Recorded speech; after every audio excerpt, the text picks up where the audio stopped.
Ohio. It's Big East Women's Soccer Match Day on the Big East Digital Network, presented by SoFi.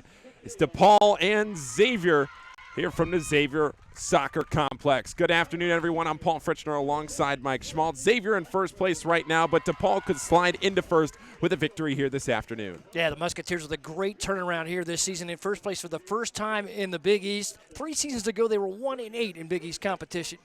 And now we'll take a look at the key players for this afternoon's matchup. First for the DePaul Blue Demons, it's junior Morgan Turner who leads the Blue Demons with 8 goals. And then for the Musketeers, it's Samantha Dewey having her career best season here. 13 goals, leads the Big East. The Musketeers want to be successful, hang on to this first place spot. Samantha Dewey will be a big key to what they do here this afternoon. Big time matchups all over the Big East, and we'll have 2 of the top teams in the conference for you. Kickoff, the Blue Demons and the Musketeers, after this on the Big East Digital Network. It's time to fuel your ambitions by taking charge of your student debt. At SoFi, we've helped over 250,000 people refinance their student loans, saving thousands of dollars.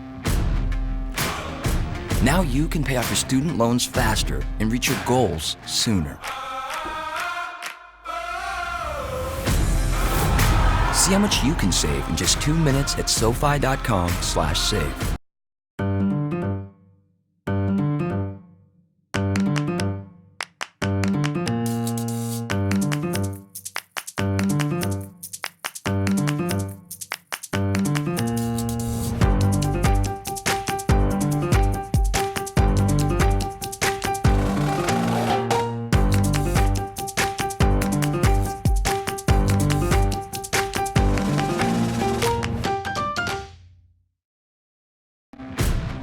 It's time to fuel your ambitions by taking charge of your student debt.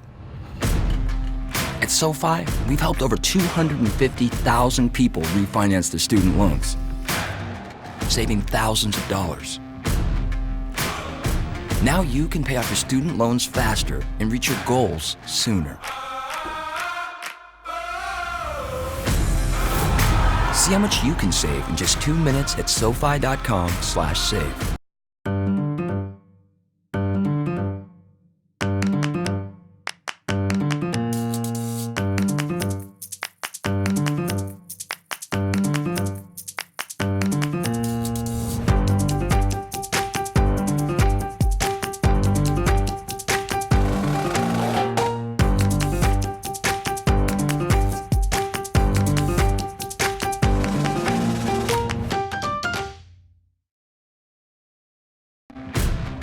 It's time to fuel your ambitions by taking charge of your student debt. At SoFi, we've helped over 250,000 people refinance their student loans, saving thousands of dollars. Now you can pay off your student loans faster and reach your goals sooner. See how much you can save in just 2 minutes at SoFi.com/save.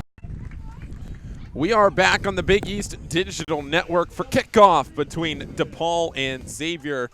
Paul Fritchner and Mike Schmaltz with you for the call of this one on what is a packed and loaded Sunday across the entire Big East Conference slate. All 10 teams in action over the next couple of hours, with all 10 playing here at 1 p.m. And the standings are tight, especially at the top.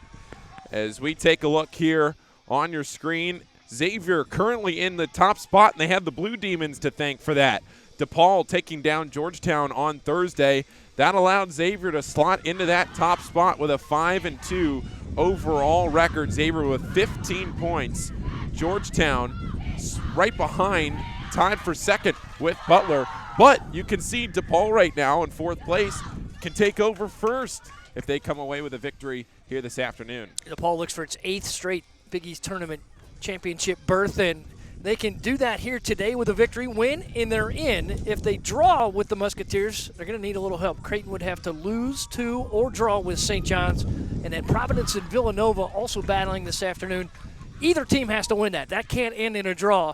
DePaul needs some help if it's a draw today, but a victory gets Aaron Chastain and the Blue Demons right back into the conference tournament. Yeah, so much to play for, and for the Musketeers, Mike, it's senior day as Xavier honors their seniors, some very impactful seniors. This is a loaded class for the Musketeers, and they're going to need to do some building next year as they lose team leading scorer Sam Dewey, among others. This is a class that has shaped this program through a new era of head coaching with Coach Nate Lee. Nate Lee took over for Woody Sherwood 3 seasons ago, and Woody Sherwood's last season here, the Musketeers are 1-8 in Big East competition. Woody Sherwood did, however, recruit 5 of the 7 seniors that have their last regular season home match here this afternoon, and one of them was Samantha Dewey.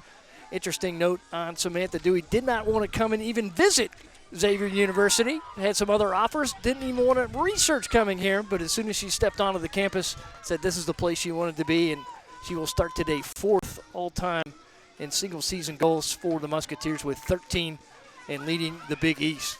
And it has paid dividends both for Dewey's career and for the Musketeers. A lot of recent history with this matchup, too. DePaul leads this series 4-1-2. However, last year, the Musketeers took their first victory in the series. That one in the regular season, 3-2 in double overtime. It was a penalty kick off a handball that gave the Musketeers the victory. And then in the Big East Conference Championship Tournament, right here on this very pitch, the last 2 times two teams met, the Musketeers won in penalty kicks 4-2 after a 1-1 draw. And you had the call of that one, Mike, in overtime last year in penalty kicks in the conference tournament. And you and I have talked about it at length on several different broadcasts this year, just how exciting that match was, especially for you to be able to see it firsthand. It's a fantastic match. And the side note to that, today's starter for the Musketeers, Olivia Jenkins, in goal, has been rotating in and out with Tony Bizzarro. Bizzarro played the entire full time last year. They put Olivia Jenkins into the net for the penalty kick scenario, and Jenkins came up gold for the Musketeers. Starting lineups for both teams. First for Xavier, Olivia Jenkins, Molly McLaughlin, Haley Jakovich, Maddie Thiss, Grace Barr, Jessica Miller, Courtney Langford, Grace Brower, Sam Dewey, Sydney Shembry, and Brooks Soroka. On the other side for DePaul, Molly Erickson, Gwen Walker, Christian Bose, Jackie Batliner, Avery Hay, Brooke Weitzel, Maria Nordness, Morgan Turner, Bina Sapie, Sydney Parker, and Jade Erickson Rousseau. Bina Sapie playing midfield, and she's someone that we talked to Paul Coach Chastain earlier this morning and talking about some of these key players for the Blue Demons and how they're going to need to be organized and effective throughout this game, especially on the defensive end. One thing that Coach Chastain was telling us was they got to be able to take advantage of some counter opportunities. It's where they feel like Xavier has been vulnerable at points this year. Xavier's been unable to recover on some counters, as we see here. Maybe the first chance for DePaul. It's Turner down the right side, but goes past her foot and out of play. Turner, the team's leading scorer. She's a large reason as to why the Blue Demons are in a position to take first with a win here this afternoon. Well, Aaron Chastain loves the work ethic of this team overall, called them super blue collar. That's just not regular blue collar, that's super blue collar. And Morgan Turner maturing here in the footsteps of Franny Cerny, who did so much for this Blue Demons team a year ago. Good defensive work from Sam Dewey, but a free kick awarded off to Jade Erickson Rousseau, the junior from Naperville, Illinois. Taken down by Dewey, and now DePaul with the first real chance here.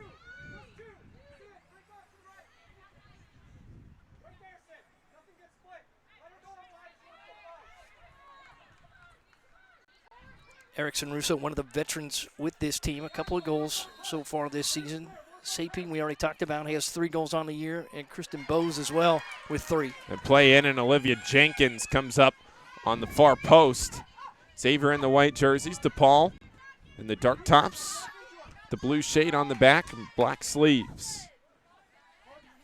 Xavier going with the home wipes as we see Soroka playing it through. Beautiful turn, and Soroka down this near side. Soroka trying to keep it, but it's punched out by Avery Hay.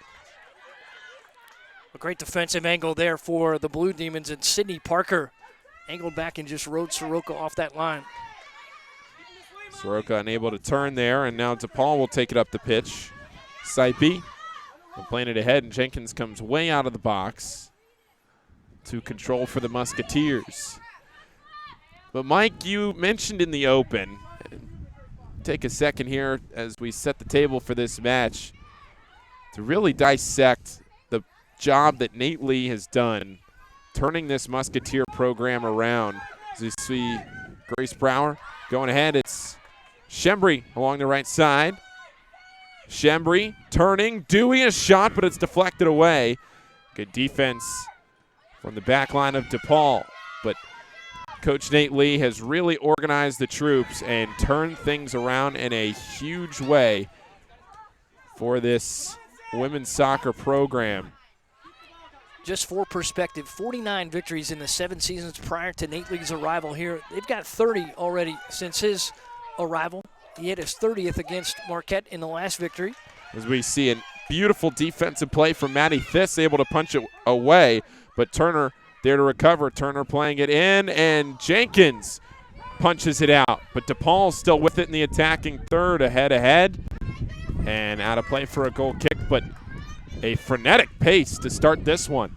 Well, they love the way Stapey was playing forward, and she was hovering around that near post and almost got the chance to knock that one home.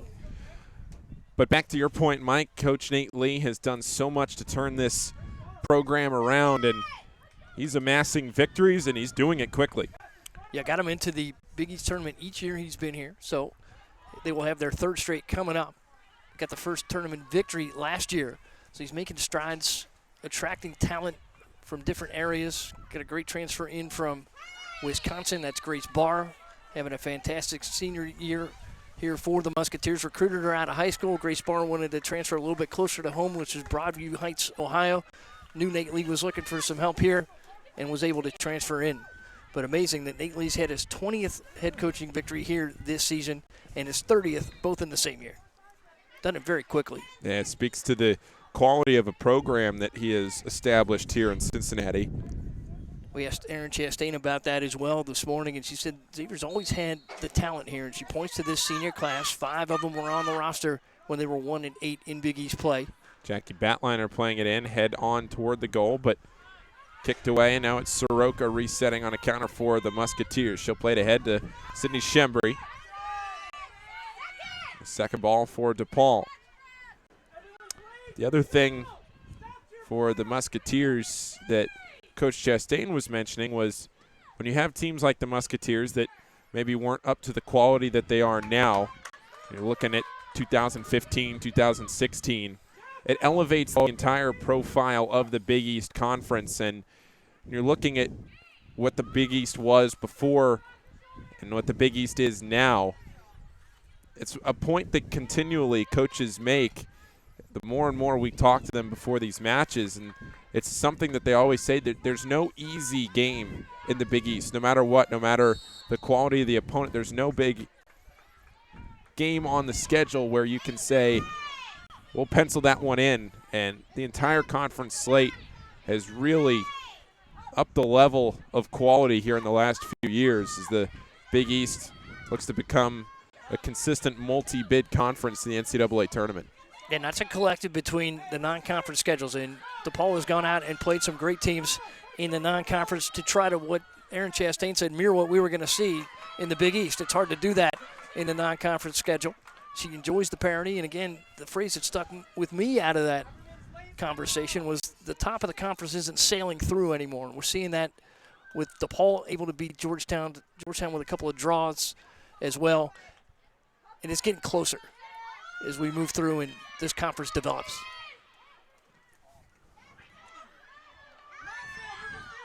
Xavier trying to recover. Now it's Dewey. But her pass is intercepted, and DePaul will bring it out. Monster defensive effort, and that's Morgan Turner who got the last touch and trying to pull forward. Grace Brower able to slide in and knock it toward the Musketeers bench. Musketeers right there You see on your screen, Coach Nate Lee in the baseball cap right there at the bottom of your screen.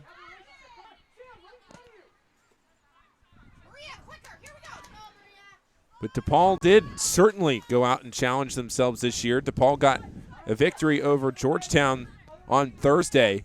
They handed number 14 Georgetown their first conference loss since October 15th, 2017. Morgan Turner scored her 8th goal of the season. It was in the 92nd minute. It was Turner's game-winning goal. It sent Georgetown into the loss column.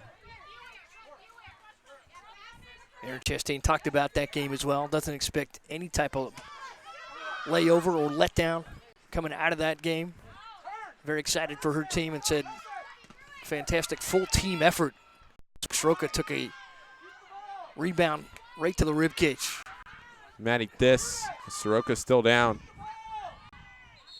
And now the clock will be stopped.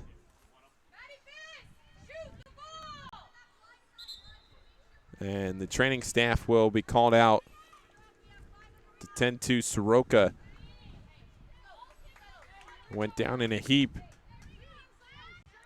Now she's standing up under her own power. See replay here. She's got the wind knocked out of her. She caught the brunt of that one. Just a good strike there by Avery Hay, trying to clear that ball, and Soroka a little too close to the action on that one.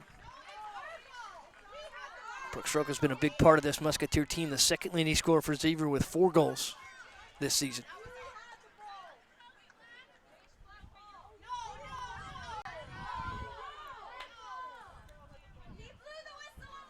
Avery Hay's been a stalwart in that defensive backfield for DePaul. He had a acrobatic goal here last year in that 1-1 tournament draw with the Musketeers. It's a fantastic far side service from Morgan Turner, and Hay off the back boot, left-footed, knocked it in the air. Jessica Miller for the Musketeers. Turner right on her. Miller trying to split the double. Got a foul against DePaul, and it's Grace Bauer.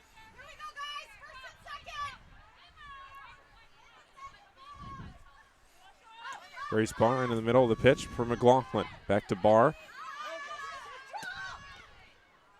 Barr to Dewey. You look at that connection and you see what Grace Barr brings to this Xavier team. We saw a spectacular long distance goal from the wing here earlier this season, and it's her accuracy on the long service that has benefited the Musketeers. You saw her get it right to Dewey's foot on that last one. And here's the quick counters that Aaron Chastain was looking for out of DePaul today. This is the final home match of the regular season for the Musketeers, but it's not the final home match of 2019. Xavier will get at least one more here at the soccer complex, but the question is, will the Musketeers get a bye, or will they have to play in that first round? I don't think Nate Lee's going to argue with you either way. Talked about DePaul getting that win over number 14 Georgetown on Thursday. That wasn't even their highest ranking win of the season. At the time on September 6th, Kansas was ranked number 11. It was the Boilermaker Challenge Cup in West Lafayette at Purdue. And DePaul took on Kansas and South Carolina on a Friday and a Sunday in West Lafayette. Beat Kansas 1-0 on Friday. And then on Sunday, South Carolina got the best of the Blue Demons. The Gamecocks ranked 7th in the nation at the time. That's a tough weekend. 1-0 scores for both score lines. But it was DePaul with the victory on Friday, and then South Carolina getting the best of the Blue Demons on Sunday. Turner almost able to touch that one over Jenkins' head. The Musketeers being caught a little off guard right now by DePaul and the pace of play as DePaul pushes. We've seen a back and forth affair. Another quality of this DePaul team is the belief. And you talked about that tough non-conference weekend, and that helps build it. This team believes it can contend and will contend with the top of the conference. And again, right in the mix for an 8th straight championship tournament berth. Mike, you mentioned a second ago about when we had a chance to talk to Coach Chastain, how she said there was something to be said for how quickly she answered us. As soon as I said, well, Coach, do you think there's any layover? She cut me off. She wouldn't even let me finish and said, absolutely not. Our group is focused. We know the task at hand here on Sunday, the big chance we have in front of us to take first place in the conference, and we're not going to let that one get away from us. Well, they've had a share of the Big East title in 2016. It was their second time. And from 2014 to 2016, 37-9-9 for the Blue Demons in Big East play. So they've got a great track record. And Aaron Chastain's done a wonderful job of picking up some talent. 2 players from the Cincinnati area on the roster. One of them, a sister, Maddie Tierney, played here for the Musketeers. Ellie Mink is from Turpin High School here in Cincinnati. And Mary Tierney from Villa Hills, Kentucky, Notre Dame Academy. Such a great program there. The Notre Dame Academy Pandas team was able to stop by Ellie Mink's house last night. Said they went to the Tierneys last year, mixed it up a little bit for the Blue Demons. Spread the wealth, Mike. Absolutely. So some support here for the Blue Demons in Cincinnati.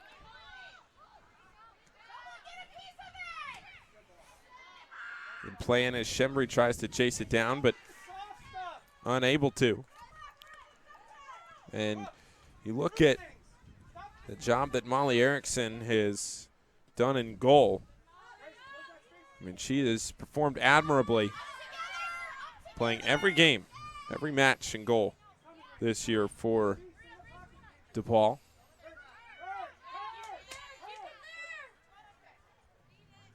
Along with Morgan Turner, Aaron Chastain loves the way Molly Erickson has grown this season, and she's had some international experience. She was on a Canadian under-20 team, so gained all that composure from the international competition. And that'll certainly aid her here in the Big East as DePaul presses forward here late in the season.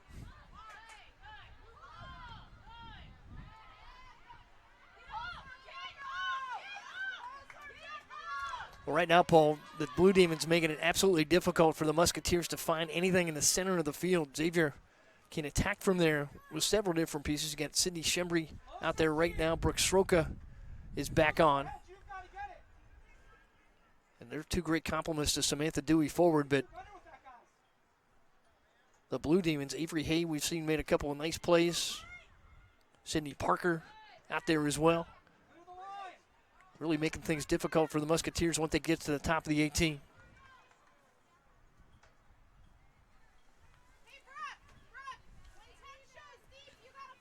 Good crowd on hand here, too. Football weather, no matter how you define football.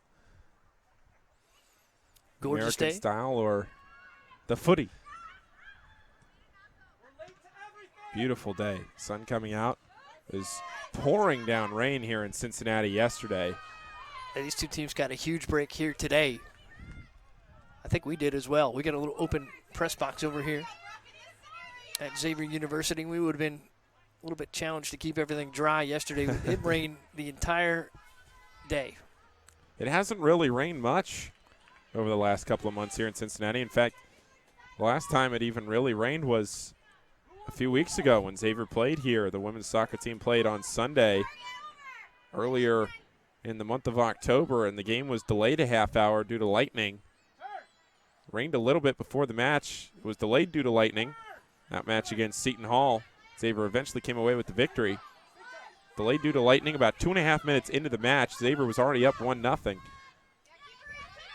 You see Grace Barr into the middle of the pitch, stutters, plays it up, but too far for Shembri or Soroka.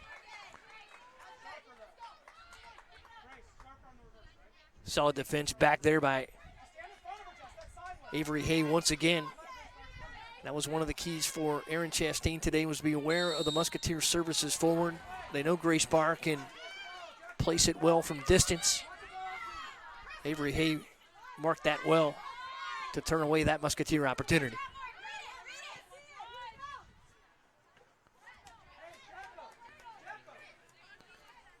It's a touch out there by the Musketeers' Jessica Miller, one of the 7 seniors honored today before the match. Paul Samantha Dewey been a little quiet there, and she's drawn the mark from Gren Walker on this possession. Here's Shembry. As the Musketeers try to earn a corner, but it'll be a throw. Well, nice touch out again there from Sydney Parker. Parker got to the spot, picked up a great angle to turn Shembry away. No chance to cross there. Jessica Miller will throw with 26.5 minutes remaining here in the first half. Only 1 clock stoppage. Brooke Soroka went down with an injury. She got back up and she's playing Shembry. And it's touched out. Maria Nordness. Freshman from Milwaukee. Moving it back to the Musketeers. And Miller. Out, and it'll go for a corner.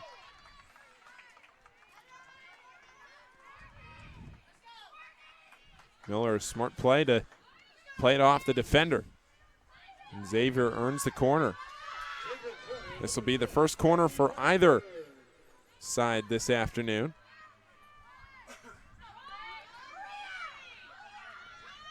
Xavier with some good targets out there. Haley Jakovich will be one of the taller Musketeers in front. Cindy Shembry breaking out early, and they bring it out short. Race bar, and it's deflected away. Xavier likes that short corner. Utilize that a lot, and it's worked when Xavier's been able to get that kick off this year, but the DePaul defense closing quick enough. Cut it off. Paul, you mentioned Maria Nordness, and she was right there on that mark. Her sister Kylie was an All-Big East first-team defender for DePaul from 2010 to 2013. They love her athleticism and competitive spirit that she brings, and showed it right there out of the back. And again, DePaul making it difficult. And that was push Xavier out to midfield. Great chance forward, great defensive set for the Blue Demons. Xavier at 12-3-2 overall this season. 5-2 in the Big East. And DePaul at 7-6-3 with 4-2-1 in the conference. Been a pretty solid season for DePaul on the road as well. 2-2-1 overall, but 0-2-1 in conference play starting today. Win here would change all that and secure that spot for the 8th straight season in the Big East Championship.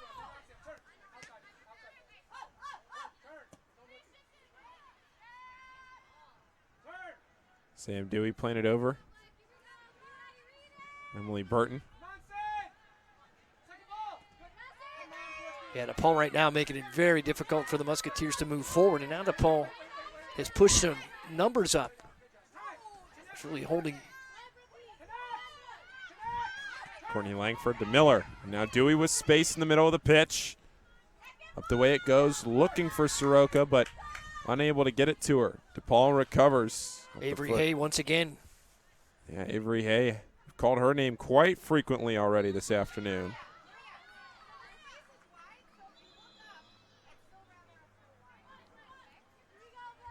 Get a stoppage there. Our referee today, John Halaska. Mark Griggs, the assistant referee. Casey Anderson, the second assistant. The alternate is Brandon Artis.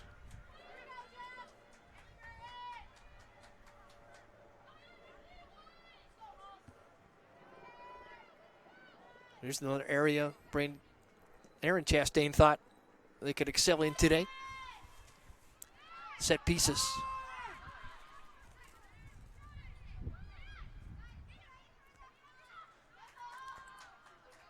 Soroka there battling for it, but DePaul plays it back.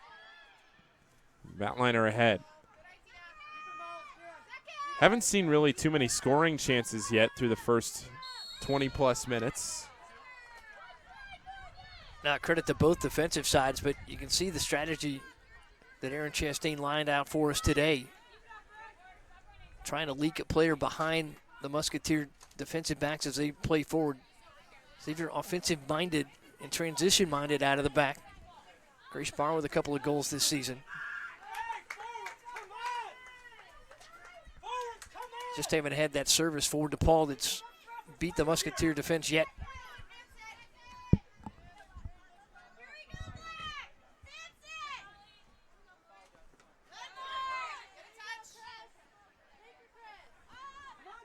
DePaul down the right sideline, beautiful turn. Play in, but Jakovic plays it out. Kristen Bowes. Batliner delayed, holds, set in. No, but the second ball to Gwen Walker, and her shot sails toward the back fence as the Musketeers substitute en masse. Gabrielle Lepresti coming in. Lepresti's had a great season.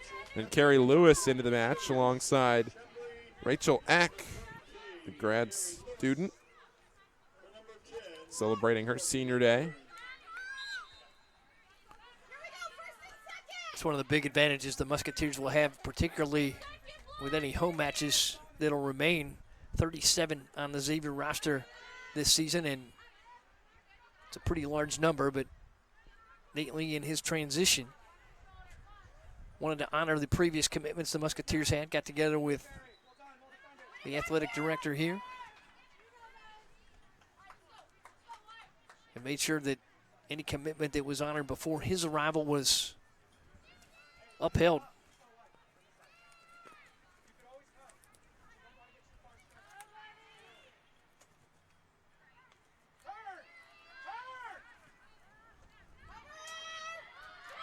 Eck trying to find the ball in the midst of 4 Blue Demons. And Eck comes away with it. Eck plays it on, and it bounces toward goal. Erickson able to clean up. Another one of the Musketeer seniors honored today, actually a grad student. She transferred in from Akron. Nate Lee got Claire Fisher in from Tennessee as well. Fisher actually put that 4th penalty kick in last year for the Musketeers to help them advance for the first time in the Big East tournament. Chance for DePaul here, but off the back heel.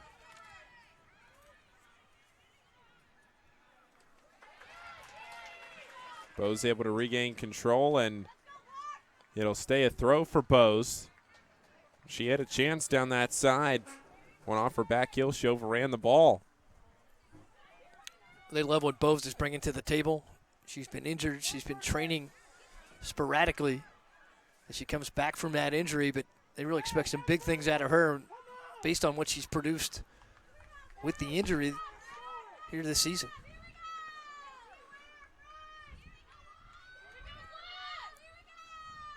Throw into the box. Head away. Eck there. And she'll try to turn. But it's DePaul still with it. Playing toward the goal. Jenkins comes out and holds on as we see Claire Fisher standing there on the side, ready to check in for the Musketeers. The next subbing opportunity. Here's Lewis. That was DePaul's biggest threat of the day. There's another transfer. Carrie Lewis made that big clear out at the top of the box on DePaul's last possession. She came to Xavier from NC State.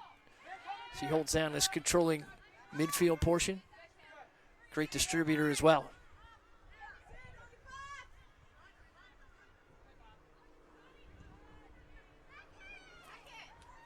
McLaughlin. Good stop and hesitation for Burton. And here's Grace Barr, who's so dangerous. And she's tackled from behind. Played out, Barr still down on the turf. Great play there by Brooke Reitzel for DePaul. Grace Barr tried to turn on the technical ability, and Weitzel with a little left foot got in there to stab that away, and Barr needs a little extra time here. She'll be up, she'll be fine.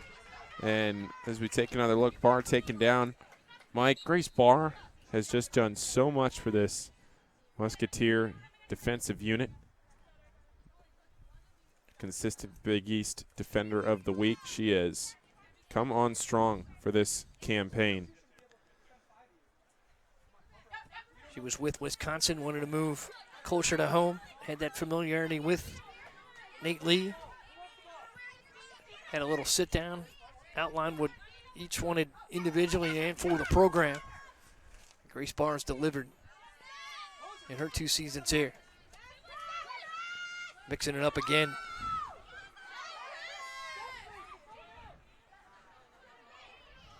Emily Burton trying to get it out, and nearly does. Xavier a bit confused right now, and DePaul is on the attack. DePaul gaining confidence with each possession. Now the second straight time they've been able to come down and hold it in the attacking third. Bowes to throw in.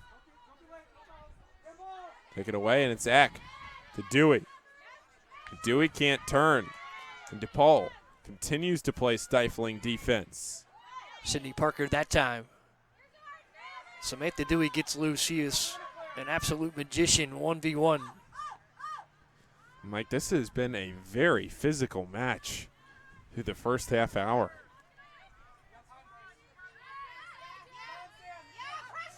What's sort of that punch, counter punch.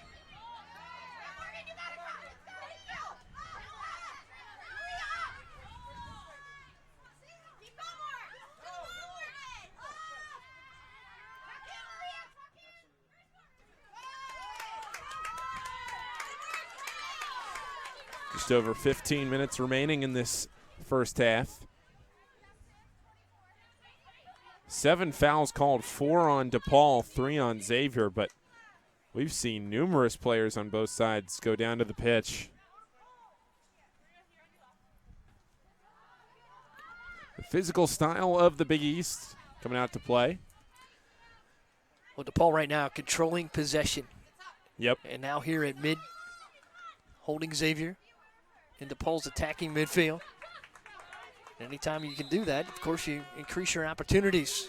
Nate Lee going back to the bench again as he sends Macy Harper, one of the freshmen here for the Musketeers, and Jackie Richards. Jackie Richards standing at 5'9", one of the tallest players on this Musketeer squad. Mike, what a play. We got it. Right to the chest. Oh, now we delayed with the throwback. I was trying to feed Gabrielle Lepresti there for the throw-in. Didn't get it. Not sure if we got that one on camera, but an All-American play from I believe that would qualify for Play of the Week in the Big Mike East, Schmaltz. perhaps.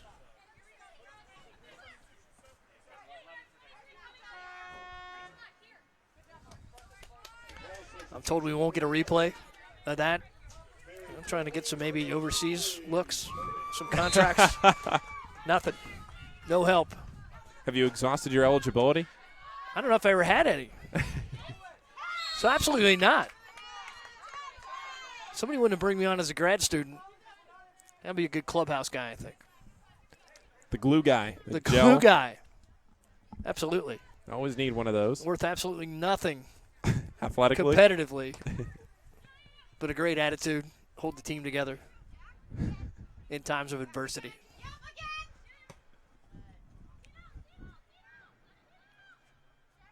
Play down as Grace Barr lets it go past for Olivia Jenkins. Wonderful long service here. Jackie Batliner, another one of the veterans here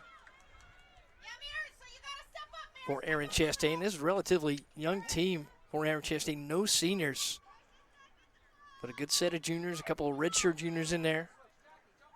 And Jackie Batliner, one of the true juniors on the roster, makes a veteran service in.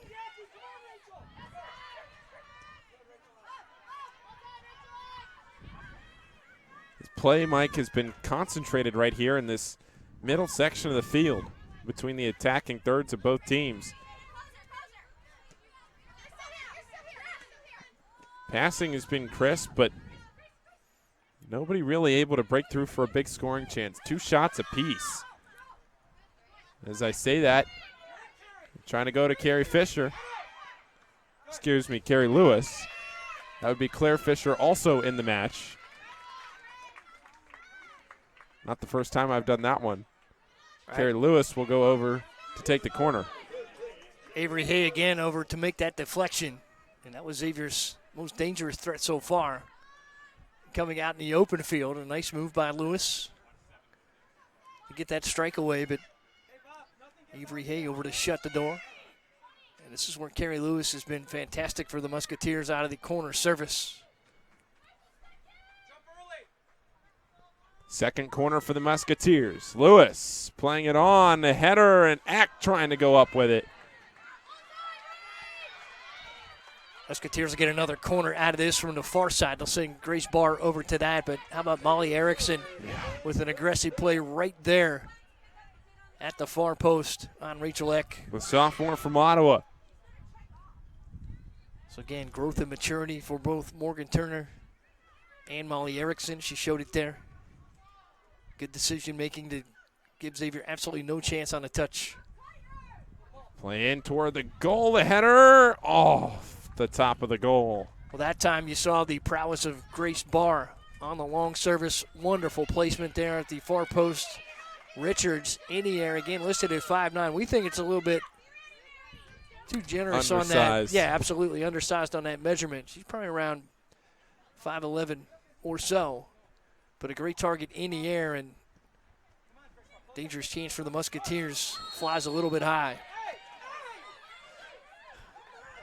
Promising there, though, for Xavier to gain that momentum and get them into the attacking half there. So Carrie Lewis now and Grace Barr went a little whistle on some extra contact. It was Kristen Bowes coming up to try to meet Grace Barr, and a little too aggressive, and we had that stoppage. Carrie Lewis continues to make the case with Joe Halaska.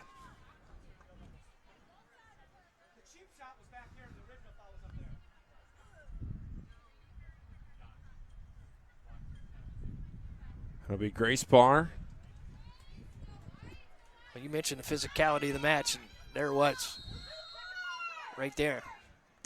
Bowes sending a little message to the Musketeers. Barr serving it in. Headed away. Second ball for Xavier.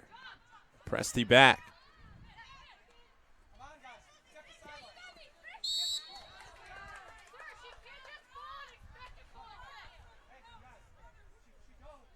Well, more good work by DePaul out of the back.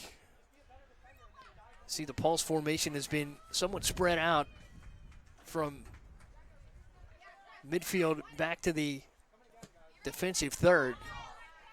It's caused the Musketeers a little problem solving that formation to try to find some seams to serve. Yeah, Bo's unable to handle that one as we go into the final 9 minutes of this first half, a scoreless first half on a beautiful afternoon in Cincinnati.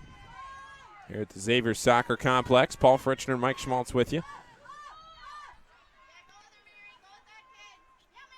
Good work out there defensively. Jade Erickson Russo, another junior. Lepresti sliding through the turf. She just about lost her footing. It looks like she might have lost her right cleat as she was dragging her toe to plant her foot. Lepresti, another transfer in here from the University of Cincinnati. Nate Lee was with Cincinnati prior to coming over to Xavier. The other side note to Nate Lee taking over here, Casey White was actually the head coach here from December 14, 2016 to April 18, 2017. She was with USA Soccer, came here to the Musketeers for those months, and then went back to USA Soccer, and Xavier had to reopen his coaching search, but Nate Lee had interviewed, was in the process. Clearly highly thought of. And he's here offering one of the best turnarounds in the program's history. I mean, to secure both your 20th and 30th consecutive, excuse me, not consecutive, that would really be something. That would be something. That would really be something. But your 20th and 30th victories here at Xavier in the same seasons. Pretty remarkable. Barr, good technical ability into the middle of the pitch. Barr the shot, but it drifts wide to the right. She had Richards if she had wanted her. We saw Grace Barkin really bring it heavy leg on the left side. She played forward in her high school career in Broadview Heights, Ohio, and look at the blast. Didn't wind up much and sent that one all the way back to the fence. So the heavy leg, the heavy boot for Grace Barr, but couldn't find any placement there for the Musketeers. Grace Barr had a goal from just about the same distance earlier this season that was actually featured on the NCAA women's soccer account as one of the top plays of the week. She put a little bend on the ball from the right side of the pitch at just about the same distance on the right side of the pitch. Same side, and she put it on. This here's Eck trying to clear some space. Solid deflection forward, and look at Erickson again aggressively off the line. Yeah, timing that decision up well, because if you don't time it up well, Eck's able to get there. But Erickson, not her first rodeo. She's been there before, and she has shown why. It's been a big part of the reason that DePaul has had such a good 2019. That was Richards up there causing some trouble defensively for the Musketeers. Batliner with a low slide, able to swing it back to DePaul.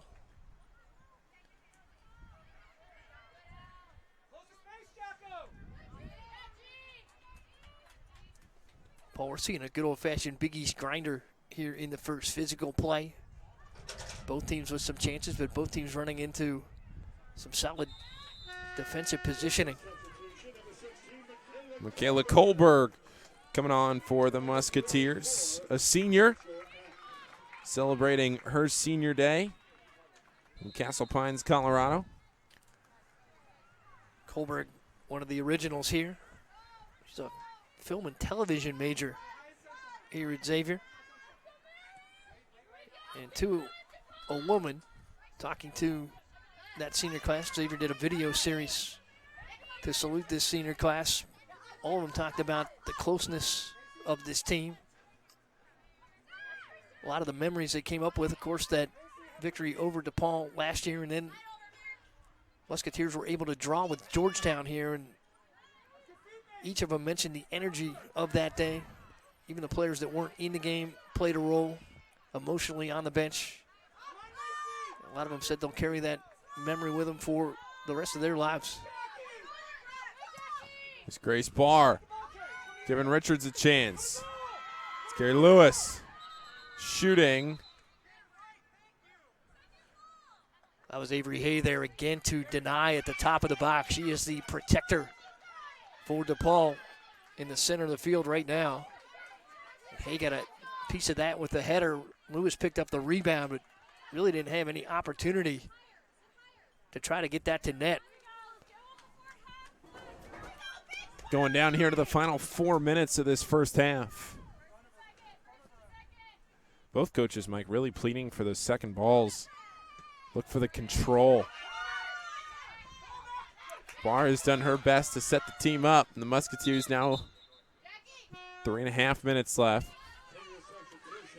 Rachel Butler coming on, Jackie Richards coming off. Sam Dewey still out. Probably getting a rest until the half. Nate Lee has that big roster, and he's using it to his advantage here, trying to inject some energy into this Musketeer attack. A little sense of urgency. Jakovic had that knocked down beautifully there by Erickson Russo.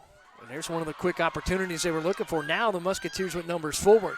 Lewis and both goalies needing to come out, but Erickson able to get her hands on it, letting it roll into the box. Sydney Parker, Avery Hay there to shield. Grace Barr has been busy this afternoon. How many times have we called her name? Barr pressured. Lewis.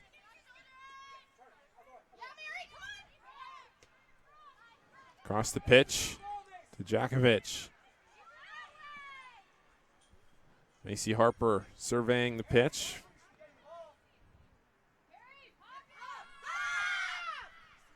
2:15 to go before the half. Can one team break out and get a lead into halftime?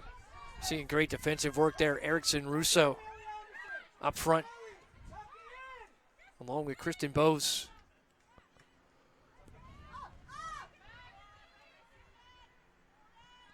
Xavier again just having trouble trying to find a lane to pass forward. There's Mary Tierney pressing the issue and a flick forward for DePaul.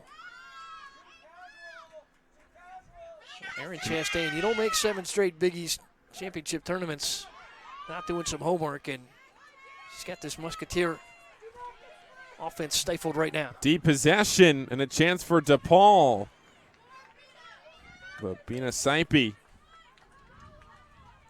couldn't angle that shot. Good defensive work from Xavier. That was Kerry Lewis on the angle, able to knock that away. This is a throw in here for DePaul from the corner. Deep throw.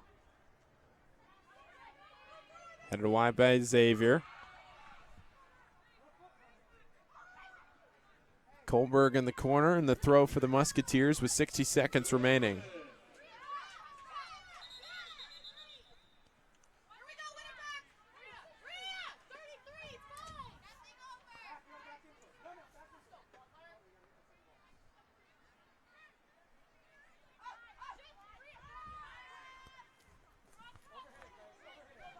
Jakovic and Musketeers playing it forward. Maybe one last chance for either team if they can mount some sort of offensive pressure.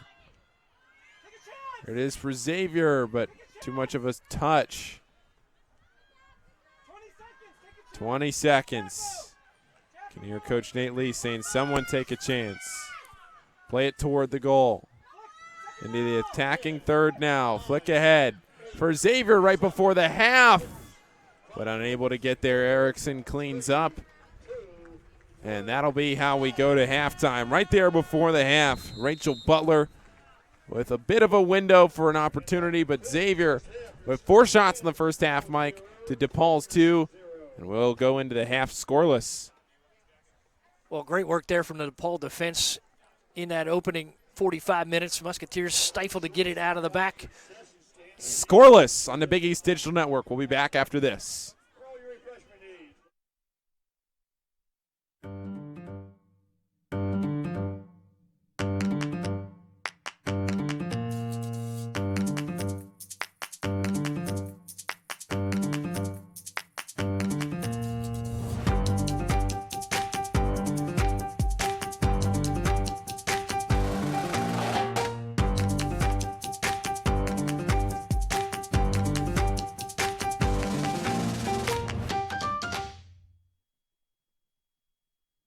Here, we do what others don't. Dream what others won't. Driven to leap forward, determined to always give back. Here, we work where giants have played, where the connection of work and ethic is made. A diverse community possessed with a passion To know and grow and go and show the world we are prepared to change it. Here, we ask what must be done, for in doing we learn and earn success. and you can get there from here. DePaul University. Here, we do. And we welcome you inside Cintas Center on the campus of Xavier.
Back on the Big East Digital Network, some fans enjoying Xavier and DePaul here at the Xavier Soccer Complex. And the 2019 Big East Field Hockey Championship tickets are available.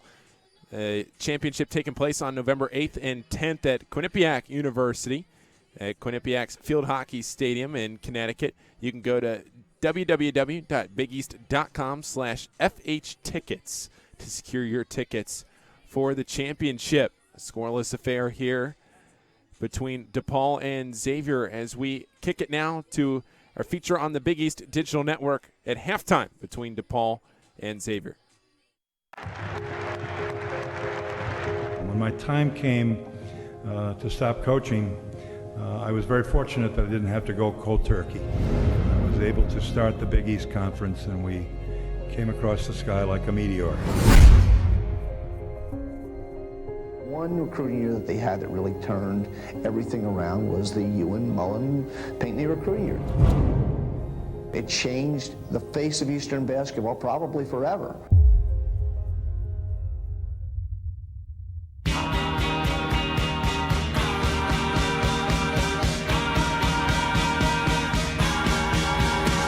We just believed in ourselves and a lot of hard work on everybody's part. Every March, Madison Square Garden is home to everything that is college basketball.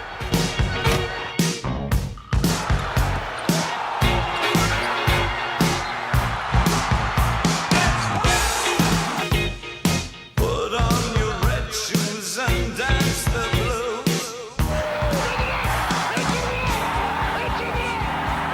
What? How's the weather? Yeah. It's snowing out. It's a blizzard, but we ain't gonna stop.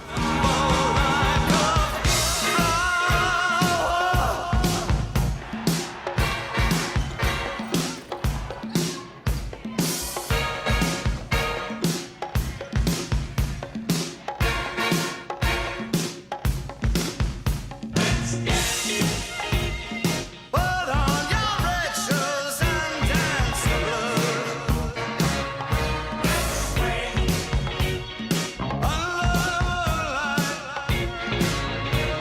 The serious moonlight.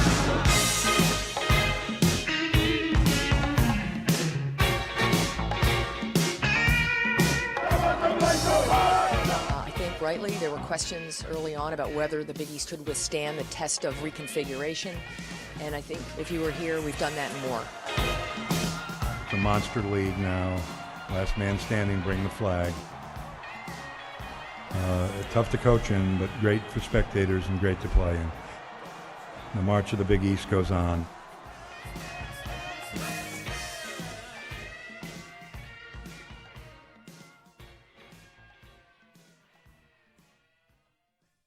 One of the positives about the sports business in the last couple of years, and in recent years in particular, has been the growing interest in seeing our industry become a more diverse and inclusive place. I find it important for us to amplify the voices of those who have not traditionally had a seat at the table. As a Black African woman, my various social identities are always at the forefront of my daily interactions, from my first name, my culture, to where I'm from. So for me, diversity is about us celebrating our uniqueness as a society. A lot of what happens in terms of diversifying workforce in the college world happens at the campus level. That's really where the core hiring takes place. The schools are responsible for hiring their directors of athletics, their staffs, their coaches. And so the conference is really a step away from that activity, but I think conferences can and should set a tone. And so in the Big East, we have tried to make diversity and inclusion a conference strategic priority. We have, for example, within our conference SAC group, designated a diversity and inclusion officer. D&I has become an important topic of discussion at SAC meetings. And our D&I officer is now included into the conference-wide diversity and inclusion working group that we've created. I currently serve as the conference's Student Athlete Advisory Committee's Diversity and Inclusion Officer. This position is charged with ensuring that the conference carries out its commitment to inclusion for all, and I assist the conference staff in creating opportunities for student athletes from different backgrounds to come together to share and exchange ideas. I also work closely with the Big East Diversity and Inclusion Working Group. You know, when I think about diversity, I think about the fact that diversity is a fact. When we think about inclusion, we think about inclusion being a choice. And I think if we can succeed in anything at the Big East is to impress upon everyone how inclusion isn't just a choice but a responsibility. The Big East is committed to continuing the development of programs and initiatives that support diverse and inclusive environments for our student athletes, coaches, staff, and communities.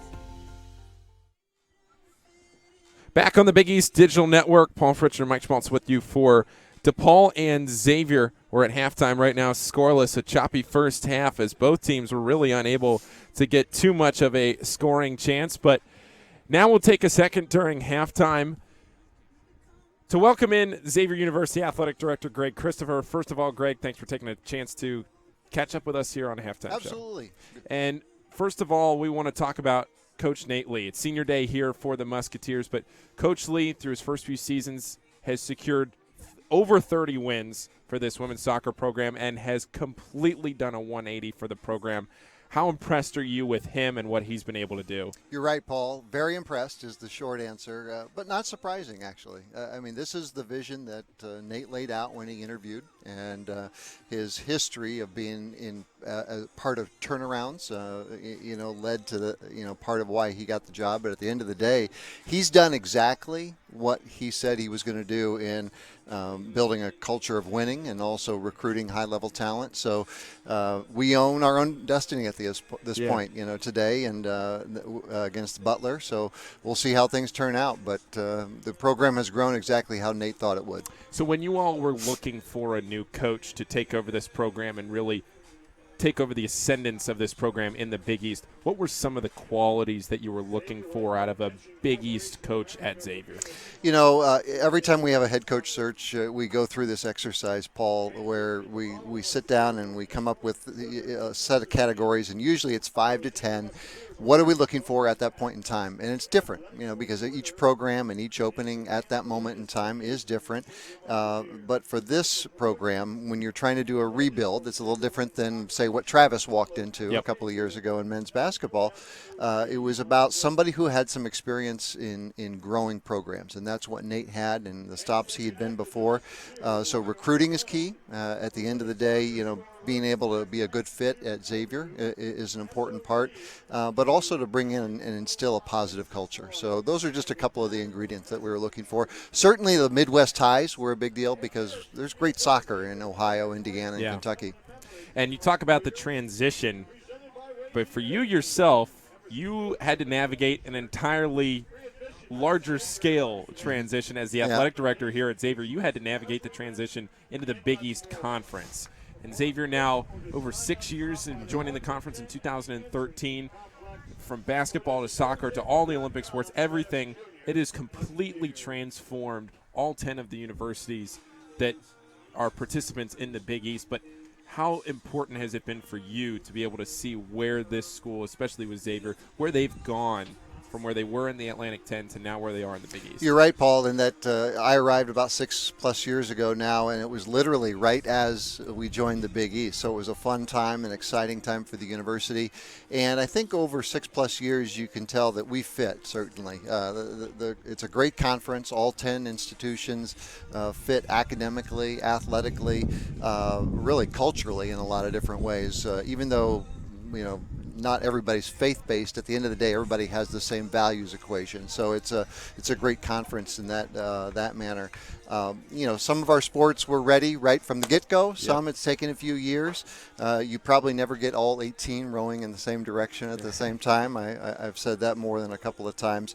But, as much as it's been important for athletics at Xavier, the Big East, I've said this many times, I think it's more important for the university. Because as you look at what's happened with Xavier over the last 6 years, the growth we've had, incremental growth, but still growth, it's come from the Eastern Seaboard. So the opportunity for us as an institution to be in New York, Philadelphia, the Providence, Boston swath, a couple times a year, That's become our front porch in a lot of ways. The Big East is our calling card, and the growth that we've seen has come from that Eastern Seaboard. So to answer your question kind of in a long-winded manner here, at the end of the day, the Big East, I think, is more important for the university than it is for the athletic department in some ways. And the exposure, too. That's to your point, the exposure that the Big East gives you, and to people that maybe hadn't heard of Xavier before they joined the Big East, now all down that East Coast, if you look at Georgetown, Villanova, all these schools that Xavier's traveling to that on a consistent basis they didn't travel to before. Yeah, to give you just a simple statistic,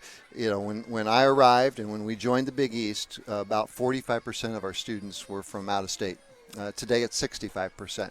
And that gives you, an indication of that growth from outside the region. And when your basketball team's on national TV 35 times a year for audiences that are 7 times larger than what they were in the previous conference, that gives you an indication, again, of the impact the league has had. And you talk about the growth on a large scale for the university, but specifically for athletics, there's growth that's actually right over there, the Height Family Champions Center, which will be developed here as the new rec center is built just up the hill. For those of you familiar with Xavier, there's a new rec center, and the rec center part, half of it is academic, half of it is a new rec center for the students here at Xavier. When the rec center opens, I believe next semester, the Champions Center will start to be renovated. Right now it's the O'Connor Sports Complex, which is the current rec center for Xavier University students. But that'll be turned into basically an entirely new facility for Xavier, and especially for teams like the soccer team, some of the Olympic sports, that'll be an incredible facility from what I'm told. It will, Paul, and it's really a game changer. It's a game changer for all of our Olympic sports, and even though people can't see it on camera, Old Schmidt Fieldhouse is the original home of Xavier basketball, opened in 1928, and at the end of the day, that's where 2/3 of our student athletes still call home, and it's not at Big East standards, it's not at Division I standards. So Rec Center opens in January. That allows us then to gut the O'Connor Sports Center. The Height family, Rob and Julie, made the lead gift, so it's going to become the Height Family Champions Center. And in about a year and a half, once we gut it, completely change it around, it'll be the new home for all of our Olympic sports, and we're really looking forward to it. And there will be a turf facility, I believe, and just some incredible new things that'll be going on. So all new locker rooms, certainly all new offices for our coaches, weight facilities, strength and conditioning, sports medicine, and then, as you mentioned, there's going to be a turf area. So again, should be a great home base for all of our Olympic sports. Well, Greg, thank you so much for joining us here on halftime as we get set here for the second half. Xavier and DePaul scoreless. A lot of exciting things from your perspective. I know basketball, men's and women's, getting started here in the next couple of weeks as Xavier takes an opportunity quickly here to start the second half. But busy times in your department, and I appreciate you taking a few minutes here on Senior Day at Xavier to take the time out to talk about some things going on with Xavier and the conference as a whole. Thank you, Paul. I appreciate it. Appreciate that. Thanks, Greg. Xavier and DePaul scoreless here early on. Xavier with a 4-2 advantage in shots through the first half. It was a physical first half.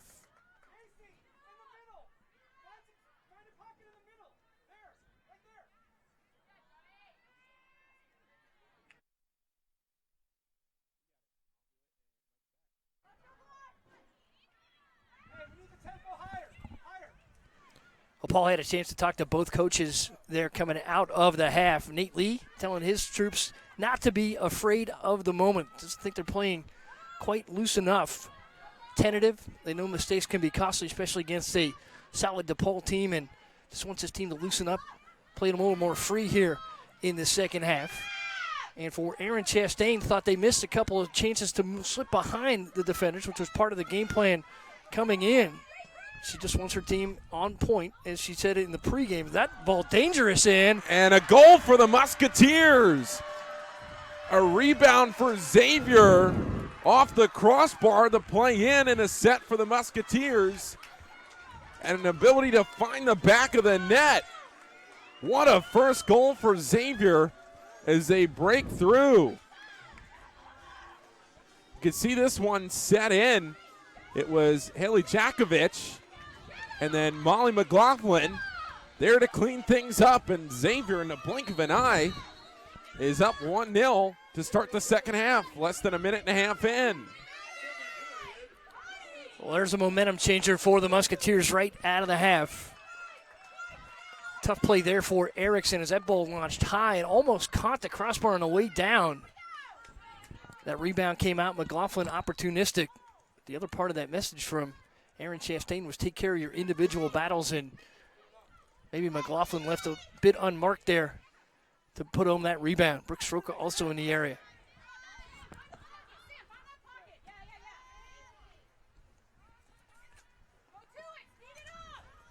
Xavier trying to clinch the first round bye in the Big East Conference Championship. Is now DePaul with a chance to even things up right back, but a good defensive play by the Musketeers. That this will look to turn.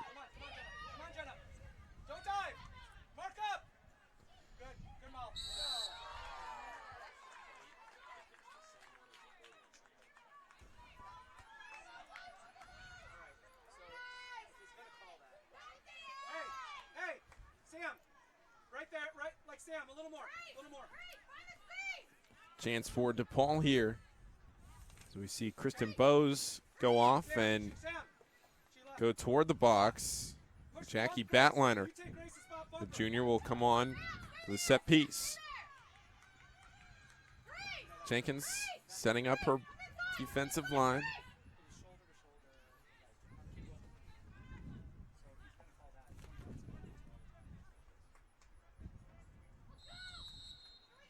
Batliner. The head on. Prothpa. And DePaul asking for a hold there. But no call for a penalty. We've seen both of these teams play to several penalties over their last couple of matches here at the Xavier Soccer Complex. Beautiful afternoon in Cincinnati, Ohio.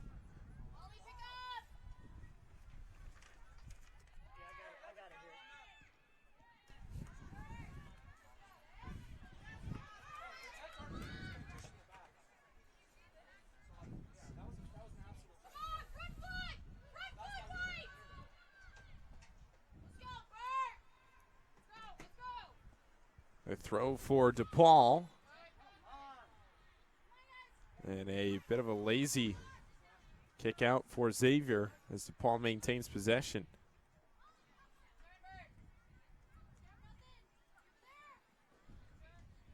Turner trying to cut the edge. It's played out and Jenkins will have it.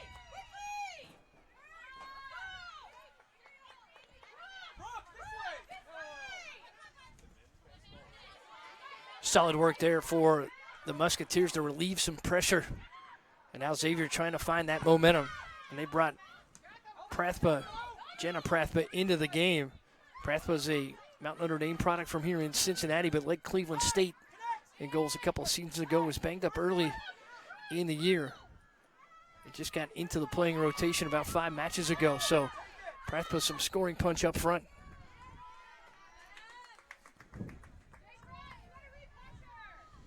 It's time to get in the game with Xavier women's basketball. New head coach Mel Moore and the Musketeers tip off the season next month. And here's a can't-miss deal. If you can't make it to every game, choose any 4 home games to create your own 4-game flex pack for only $20. Build your own pack for the games you want. Get matchups against Utah, Colorado, DePaul, and the Crosstown Shootout against Cincinnati. Order your flex pack today at GoXavier.com. Head coach Mel Moore taking over the basketball program on the women's side for Xavier. And Mike, it should be an exciting one with the basketball season just a few days away. It'll be interesting for Melanie Moore coming in from the University of Michigan. She's the associate head coach there alongside Kim Barnes-Arico, who got a great start to her career in the Big East with St. John's. Such a great job to get that program into the NCAA tournament regularly. Now turned it over to Joe Tartamella, who's held up the standard there for the Red Storm. Interesting to see what this Musketeer team can bring. A couple of newcomers, but Ariana Gray in the post for Xavier. First team All Big East last season and racked up some double-doubles consistently for the Musketeers.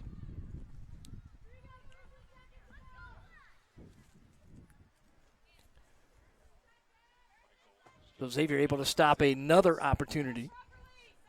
Now Olivia Jenkins going to send that out.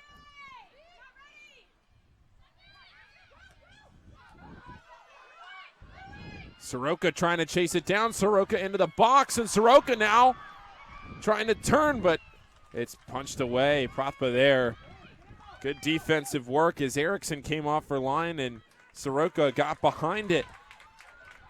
Well, we've been singing the praises of Avery Hay all afternoon, and she saved that goal. Erickson with an aggressive touch, able to make a deflection there, but Hay with the low slide got it out.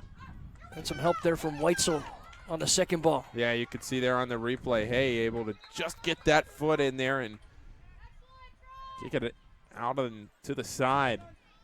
And that would have been a golden chance for Xavier, but DePaul still trailing by 1, and really, Mike, looking for their first huge scoring chance.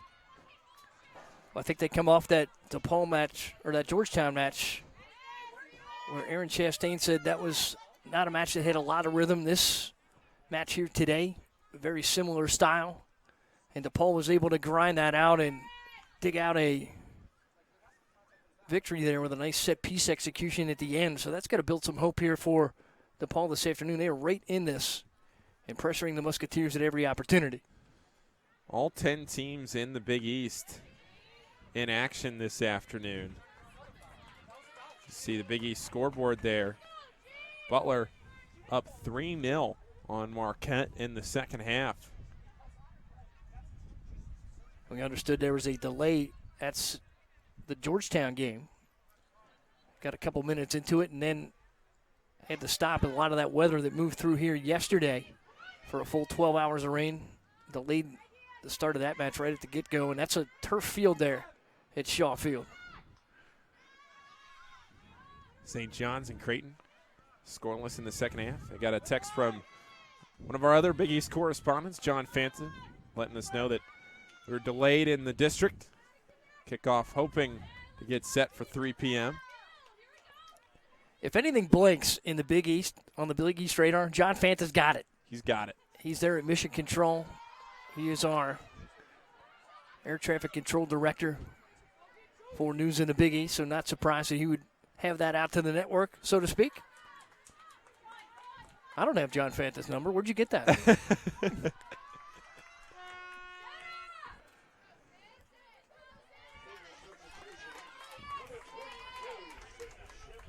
So Sydney Chevry coming on now for the Musketeers, and Pratpa comes off.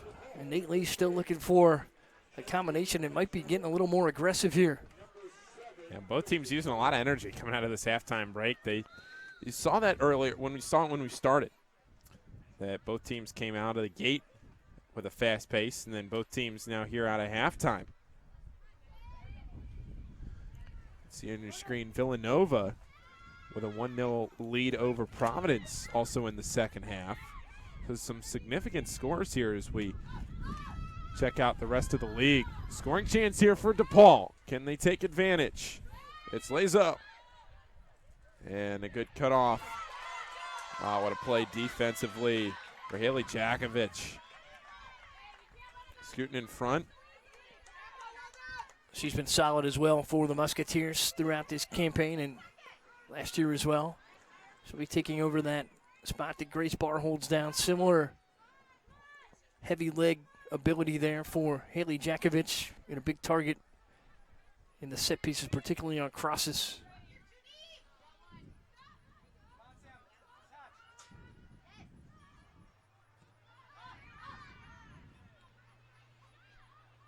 Now, one of the things we were talking about coming into today's match was, and you just touched on it, how was DePaul going to respond after such a huge game against Georgetown? And so far, Xavier has been able to kind of quell that threat.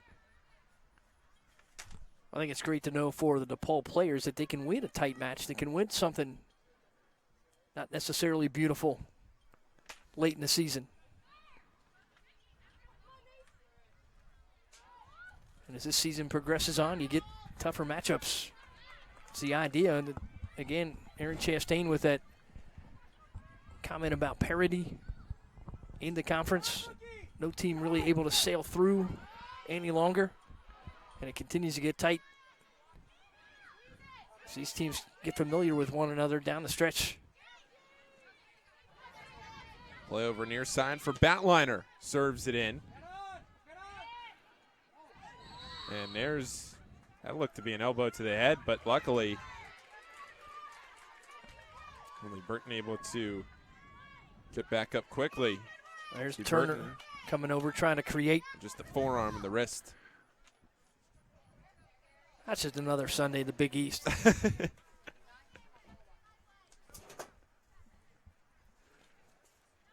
That's one of the things both coaches mentioned throughout this season, that the Sunday game can get a little choppy.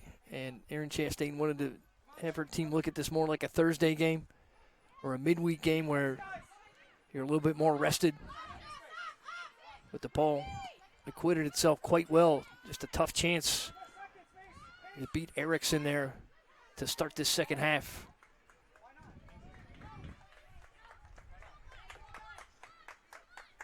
But with 32 minutes remaining, Carrie Lewis will come on.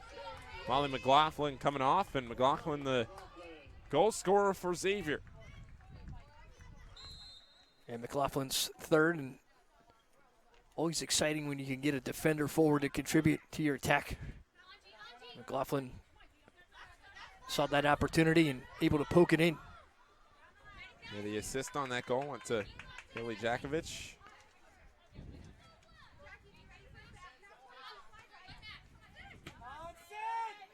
Shembry. Here's Shembry again. Loses it. But it'll roll toward the end. And there'll be a throw for Xavier. Gwen Walker keeps this alive for DePaul in the attacking half. Again, the spacing. And you see Courtney Langford coming on for Xavier. And this Xavier roster so deep. Allow for fresh legs all around.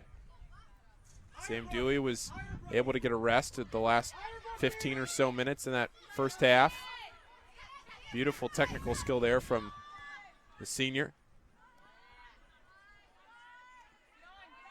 Sam Dewey, haven't talked about her much here this afternoon, and that means DePaul excellent in limiting her opportunities, particularly in space.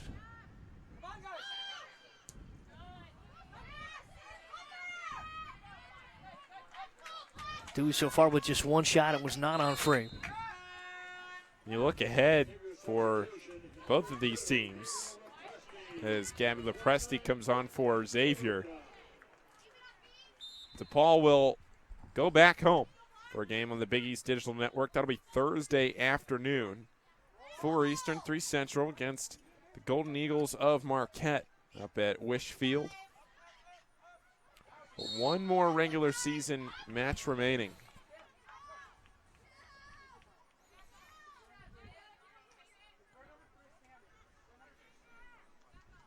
So we have a set coming in for the Musketeers. Carrie Lewis. Xavier tries to expand on their 1-0 lead.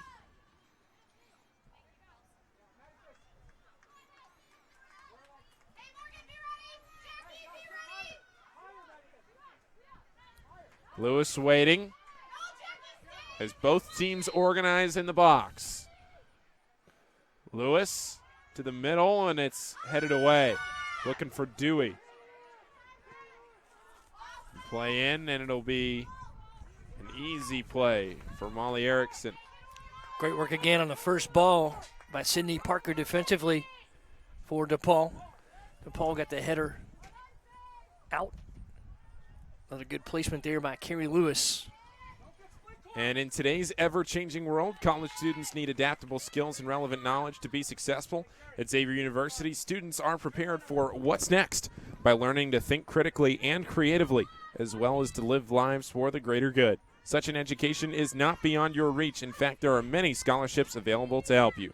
For more information, visit xavier.edu/scholarships.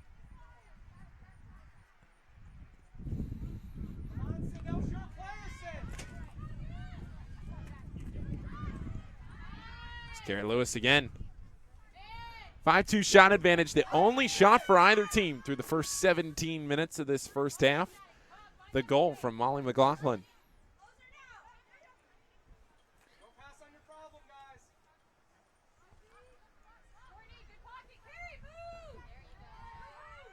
Nate Lee with an instruction to his team, don't pass on your problem. We talked about that following the Musketeers' victory over Marquette here. Meaning that just because you're in trouble doesn't mean you're going to put your teammate in a bad situation with a service out of it. Try to work your way out of it on your own. Need to have the presence of mind to just move on to the next play. You just mentioned there, part of the Musketeer education, creative thinking. Nate Lee illustrating that portion amongst his team. It's another thing that Samantha Dewey had talked about in her educational experience here is the Jesuit value of reflection. Said it really helped her analyze and control her emotions.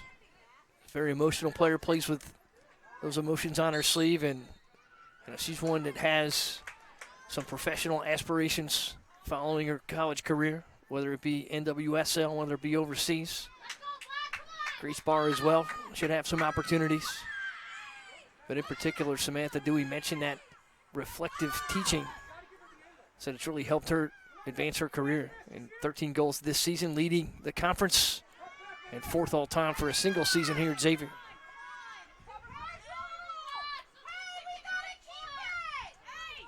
Sam Dewey has really set herself up well in her career. And we mentioned earlier, Sam didn't even want to come here to Xavier, and now she's on the precipice of leaving as one of the team's best players in program history. That was a fantastic comment by her, a little surprising to me. And Dewey in high school set the Indiana high school state record with 83 single season goals, 257 career goals. She was the place kicker for her football team as well at Triton Central in Fairland, Indiana. But I think the big break for her was in the 2017 season. She had a leg injury in that year. Just played 5 matches, still scored 3 goals. And I think they made a wise decision to kind of take her out of competition and save her for a couple more years. And we heard her mention a couple weeks ago, this was a 5th year. She wasn't supposed to be here right now with the Musketeers in the 4-year plan. But she's very happy she was able to take that 2017 opportunity to get out of competition, heal, and get back to competition in full strength. I mean, she started 2019 so strong. Dewey scoring 4 goals in the team's opening match against Murray State. All 4 goals coming from Sam Dewey there. Team's leading scorer. 9 last year. Her full season total, the lowest it's been is 7. That's what some teams that were struggling to get into the victory column. And it's helped that she's had some compliments up front. Sydney Shembry, Kennedy Carlson, who graduated last year, a big part of Sam Dewey's success as well. She was able to play forward as a compliment. Certainly Brooke Soroka making some noise this season as well. And Nate Lee, credit for that, just to bring the talent in around her. Jackie Richards will check in for Sydney Shembry. And Mike, this has turned into really just a gorgeous afternoon for soccer here at Xavier. A few clouds wisping overhead, but a good deal of fans over there on the far side as you take a look at that. What a day here in Cincinnati. It was a bit wintry looking when we got here. Gray skies. And the sun peeked out just as we got started in time for the Senior Day ceremonies here. We get 7 seniors for the Musketeers honored here today. And 5 of them have been really part of this evolution for the Musketeers from that 1-8 transformation back in 2016. Xavier would love to get back to the NCAA tournament for the first time since 2000. Xavier has 2 NCAA tournament appearances in their history. As Dewey plays it on, but the shot saved by Erickson. Good chance for Dewey. Her first real scoring chance today. See Dewey lining up from outside the box, but Erickson in great position. Good angle there. Erickson saw that one from the boot. Now a chance for DePaul. Jenkins trying to recover, but DePaul evens the match. Jade Erickson Russo. We're level at 1. Well, there it is, Paul. Exactly to Aaron Chastain's script. Counterattack on the Musketeers when they get forward. That's what happened there. DePaul was able to leak in, cause some confusion in the attacking third, and we are back to level.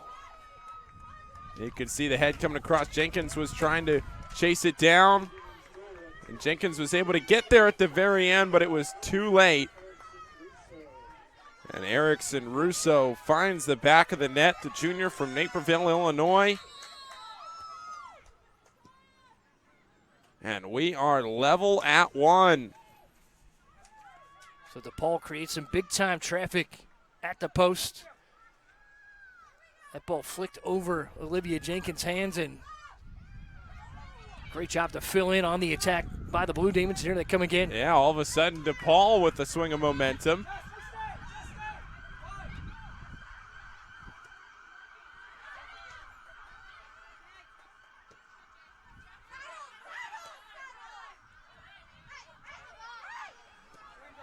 And 22 minutes to go in this match in regular time.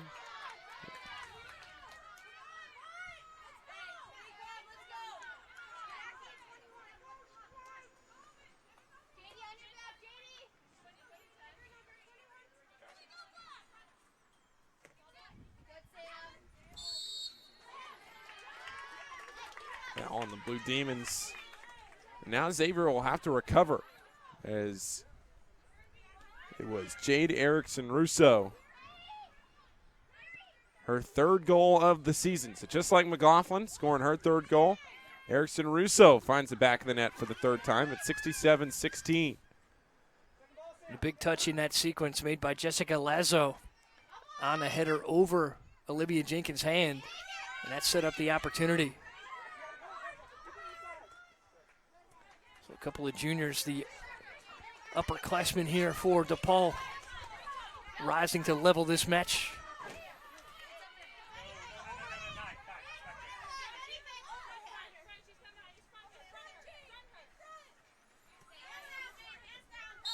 The throw into Sam Dewey.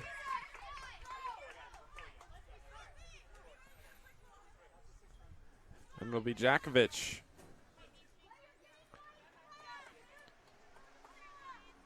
So these two teams level at 1 for the 2nd straight time.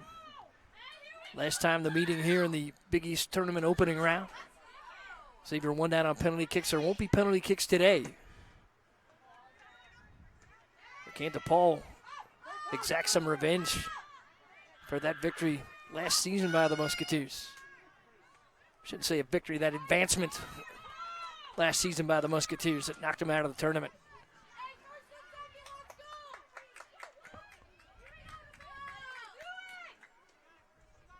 So, Paul, we talked about belief. We talked about the blue-collar attitude for the Blue Demons, and we saw it on that goal. And the response to Xavier's goal, both goals coming in the second half. But DePaul not letting the game get away from themselves. Only down 1.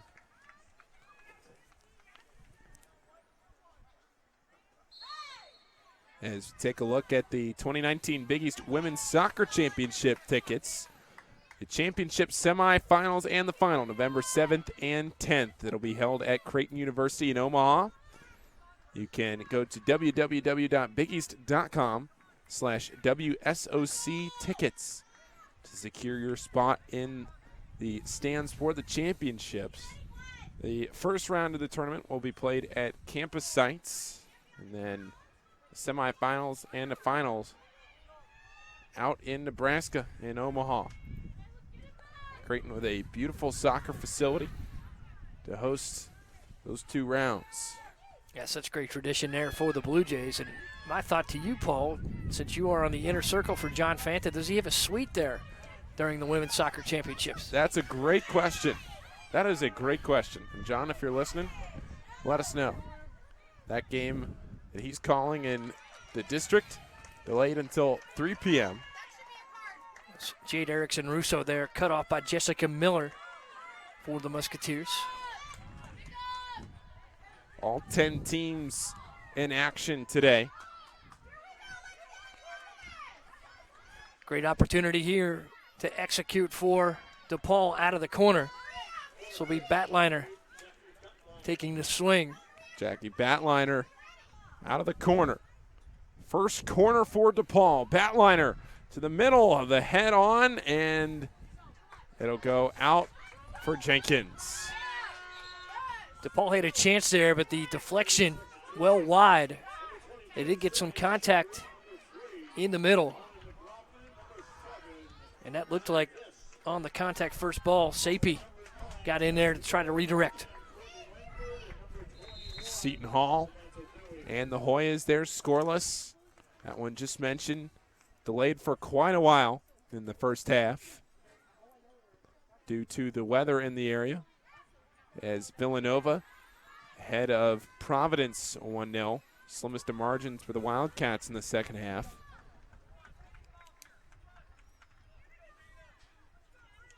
Creighton and the Red Storm also scoreless in the second half. Well, that checks a couple of boxes for DePaul. Should this draw hold up here, and those 2 results remain the same. You did all the calculations, Mike. You ran the numbers. You crunched the stats. And we got some playoff scenarios galore as DePaul looks to clinch their way into this tournament. A win and they're in is the easiest way to put it, but some other scenarios could play out for the other teams in action today. Xavier, the only one mathematically that has officially secured their spot to this point, but you see a team like Georgetown with a win today. They're in. Butler also looking for a win. Play into the box. Lepresti looking to turn. Lepresti unable to get to it. Now McLaughlin tracking it down. She'll pick it up, quickly throw into Lepresti. Lepresti toward the goal. Shembry, no, but McLaughlin unable to get there on the rebound, and it's cleared out. Grace Barr back with it. Brooke Weitzel sacrificed the body there in a Shembry strike. Beautiful through ball ahead. Can Erickson Russo tally her second? Jenkins denies. Well, there it is again. Those missed opportunities that Coach Chastain talked about in the first half. DePaul executing better on the counters here in the second. Here comes Avery Hay blasting out of the back again.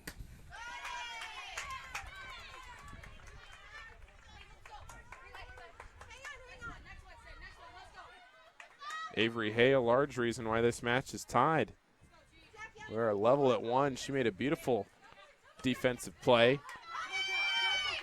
The Musketeers look to increase their lead. Jackie Richards down the right side. Richards playing it on to Shembry, looking to turn the box. Shembry across the way. Here's Lepresti. She'll angle. The shot is deflected, and it'll be a corner for the Musketeers. Their 4th of the afternoon. Well, again, good secondary positioning there on the defense. DePaul's going to give up the corner here, but much better than the alternative, which would have been a strike in the direction of Molly Erickson. Final 15 minutes of regular time.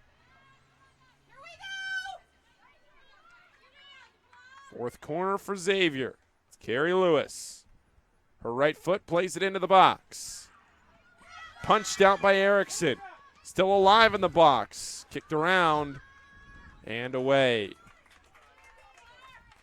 More good traffic created there by DePaul. A little bit of a tentative situation on that second ball as Richards was able to get a foot on it. See that long rebound, and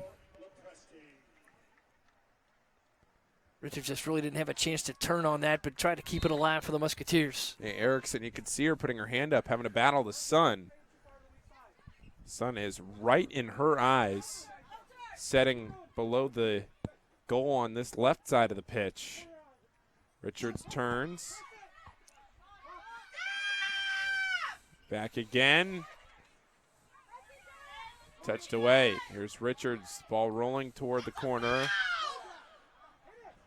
Richards keeps it alive. Avery Hay there again on the second ball. First clearance out by Sydney Parker.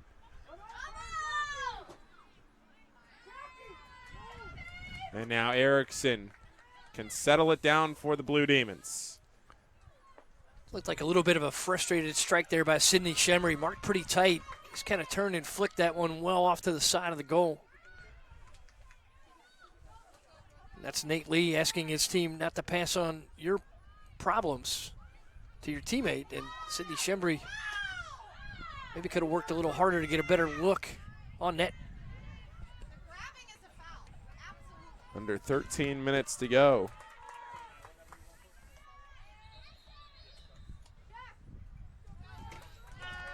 You see Brooke Soroka coming in.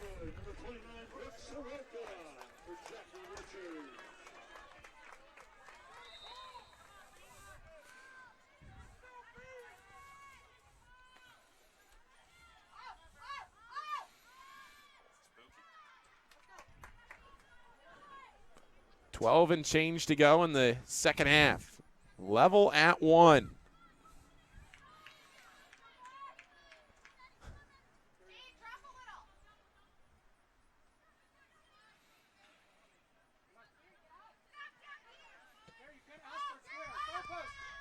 Jakovic hit midfield. Plays it in. Shemry looking to chase it down, but Erickson handles it easily. Sydney Parker, great positioning there on the run in from Sydney Shemry.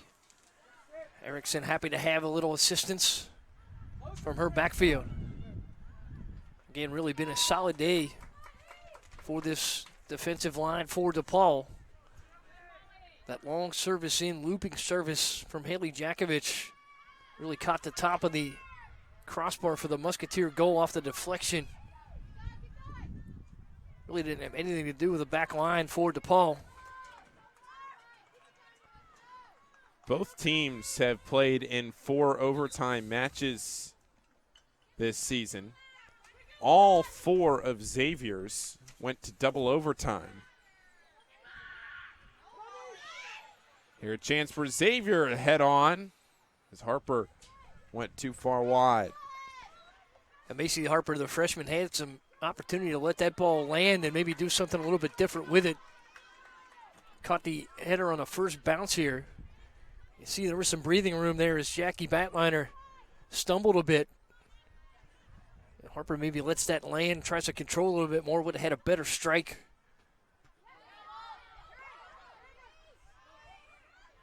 Head forward, Soroka looking to chase it down, but again, it's Avery Hay clearing it away. Maddie Thiss.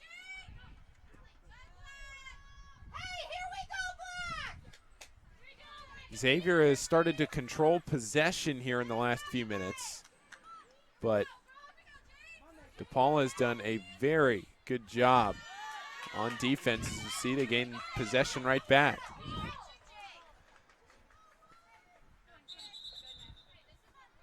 And that possession trend here for the Musketeers, not necessarily bad news for DePaul if they're trying to gain some quick transition opportunities. Let the Musketeers come in and attack, defend it well, and then see if you can create it on the other end. A foul on Xavier will play the game the way of the Blue Demons. As we take a look at the next game for DePaul, both teams in action on Halloween. DePaul will play Marquette at 4 Eastern, 3 Central, and Xavier at night over in Indianapolis against the Butler Bulldogs on Halloween at 7 p.m. Probably wait to eat some of that delicious Halloween candy till after the match, would be my guess. Halloween, Paul, from 6 to 8 in a lot of communities around here. So I think if you get aggressive, similar to the way DePaul's attacked today in transition, you can get all that done and get a healthy portion while you enjoy the rest of those games. True. It's my advice to you. It's true. And if you look at DePaul playing at 3 their time, they'll be out with plenty of time to scavenge the neighborhoods as Sam Dewey comes in with Lepresti. Scavenge was an interesting choice. Well, you got to go out there and do what you can. M&M's, Skittles, the whole 9 yards. A couple of years ago, we had a Big East Digital Network broadcast here on Halloween and had some trick-or-treaters come in at halftime. Always fun with the students.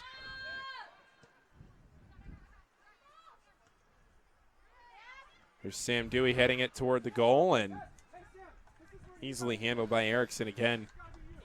With under 8 to play in the second half. So again, Paul, position for the Musketeers, but DePaul makes it difficult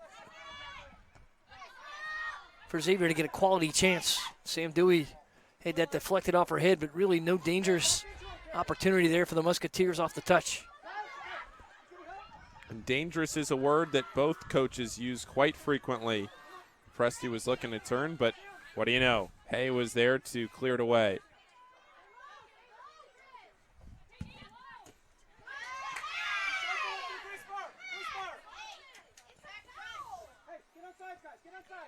Paul looking for a foul on that contact, and just Jade Erickson Russo sent down pretty hard. Maddie this. Forward for Carrie Lewis. Jakovic. To Sam Dewey.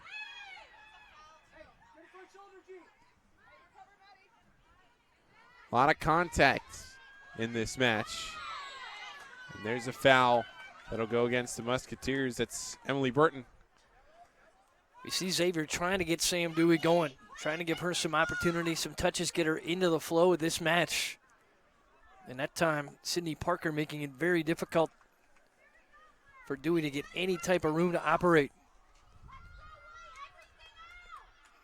If she can get into an isolated situation, more times than not, Sam Dewey will come up with a creative way to beat the defense. Just have not given her the opportunity here so far today. Ball played in toward the box. This looking to track it down. But a turn by Erickson Russo. Jakovic. Saipi sacrificing her body to keep that alive in the attacking third. And DePaul able to fill in here. Now the Blue Demons with numbers forward.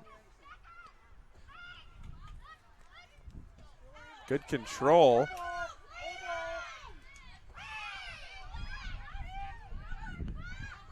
McLaughlin with space. Forward to Dewey, who has a lot of space. Dewey. And she's tripped. Oh, little extra after that is Sam Dewey. We mentioned she's a bit of an emotional player and got into it there with Gwen Walker, and we'll see if we get a card out of that situation. But Dewey kind of popped up after that contact, and whatever was said maybe in that exchange did not settle well with the leading scorer here in the Big East. Yeah, tough. Gwen Walker coming over for some words with Dewey. That's maybe a little frustration there from Samantha Dewey. Don't see it often. But here's a player that can score. Her team needs a goal, and Sam Dewey trying to fight for everything she can get this afternoon. Now for Xavier. A dangerous chance. It's Dewey and Grace Barr. Look how deliberate Dewey approached that ball. She is not pleased right now, emotionally charged for number 21 for the Musketeers. Dewey looking. Dewey forward to Lewis. Jakovic. And just over the net. That was a good setup there for the Musketeers. Played it short. Kerry Lewis served it right back to Jakovic, who we already saw has that long range and put the first service on that led to the goal early. You see a nice combination drawn up there by Nate Lee and the staff. And that one pulled Erickson up to the crossbar. She had to make an effort. Now we go under 5 minutes. And Soroka. And Xavier again with a chance. Soroka. Too strong. Both teams with 4 matches this year that have gone into extra time. Looking for a strike. She's going to turn. Dewey. And it's denied. Avery Hay going low to cut that off, but you saw what Sam Dewey can do in space with an opportunity. Little nutmeg. Got it out into space and created for herself. Sam Dewey How about that splitting move? the defense. But Avery Hayes saving a goal, and now it's Dewey out of the corner. Match starting to pick up the pace. Dewey on in. Chance for Xavier. The touch again, it's Burton. And Erickson clears it away. Great sequence there again for Sydney Parker defensively. Touched it twice, and now you've got the Musketeers well off the line with Olivia Jenkins. DePaul's a half a flick away, and it might be right here. Play over. Xavier trying to recover. Morgan Turner, team's leading scorer, into the corner. And Grace Barr gives Xavier some breathing room with 2.5 minutes left. This is danger zone for either team. But right now, it's a beautiful chance for DePaul. In the attacking third, can the Blue Demons take over first place in the conference? Service into the box, head on. Dewey chasing it down. Jenkins. They cleared up. Propa up with Soroka. Now Barr and Lepresti. Burton trying to chase it down before the end line. On the sideline. Under 2 minutes. Intensity starting to pick up here on the DePaul bench just to our left. And the Blue Demons on the last 2 possessions have been maybe a half a bounce away from really threatening. And here comes Turner again. Into the box. Turner shot on. Too strong. Big time blast there by Bose at the top of the box and just a little bit lower. And we would have had a DePaul lead. Kristen Bose. Set up. Great touch pass. Look at the blast. That ball rose just a bit too quickly. That's Dewey, who nearly had what likely would have been the game winner just a few minutes ago. Gives it away to Prothpa. Comes into the middle of the pitch for Jakovic. Looking for Dewey.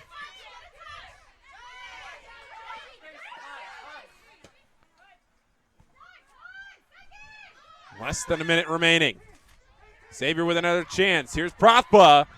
And Prothpa touches it over into the back of the net. Jenna Prothpa gives Xavier the lead with under a minute to play in regulation. That's been 2 tough breaks this afternoon for Molly Erickson. That ball just flicked over Erickson as she came out to the spot. And credit Prothpa to see that and pop this up into the air. Jenna Prothpa with the beautiful touch. Nothing Sydney Parker could do about it right here at the end. And Xavier takes a 2-1 lead with 41 seconds remaining. 12th shot for the Musketeers, 3rd on goal. How about Jenna Prothpa, brought in just to do what she did, score. Play out front, be a compliment to Samantha Dewey, and what a creative touch there. As Erickson came out, shut off any angle low, and Prothpa just able to lob it over and knock it in. And DePaul now with 35 seconds to try to level. And here's Dewey. Foul on Xavier. And they'll stop the clock with 26 seconds left. And that'll be a card issued to Sam Dewey. With 26 seconds to go in this match, Sam Dewey issued a yellow card. 12 shots for Xavier, 5 for DePaul.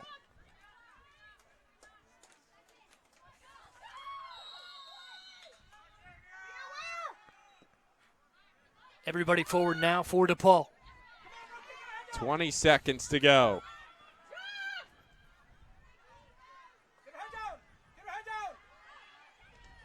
Xavier looking to clear it out. Dewey up ahead, 10 seconds left. Ball in the air. One more away, and that should do it.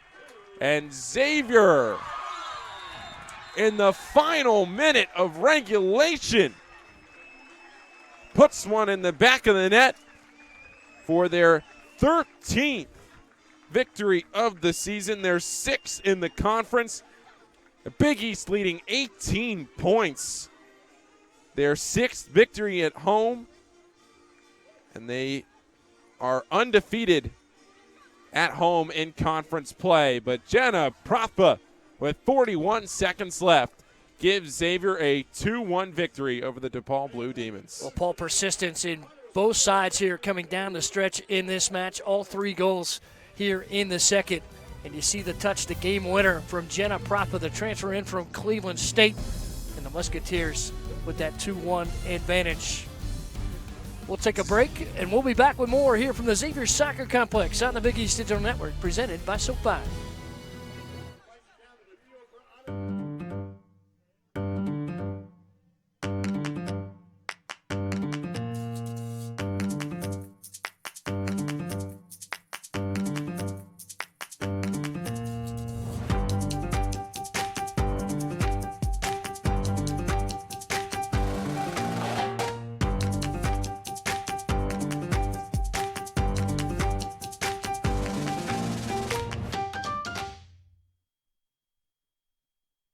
Here, we do what others don't. Dream what others won't. Driven to leap forward, determined to always give back. Here, we work where giants have played, where the connection of work and ethic is made. A diverse community possessed with a passion to know and grow and go and show the world we are prepared to change it. Here, we ask what must be done, for in doing we learn and earn success. And you can get there from here. DePaul University. Here we do. And we welcome you inside Cintas Center on the campus of Xavier.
It's time to fuel your ambitions by taking charge of your student debt. At SoFi, we've helped over 250,000 people refinance their student loans, saving thousands of dollars. Now you can pay off your student loans faster and reach your goals sooner. See how much you can save in just 2 minutes at SoFi.com/save.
Here, we do what others don't. We are back on the Big East Digital Network. Xavier coming away with a thrilling 2-1 victory over the DePaul Blue Demons today here at the Xavier Soccer Complex for their 13th victory overall of the season.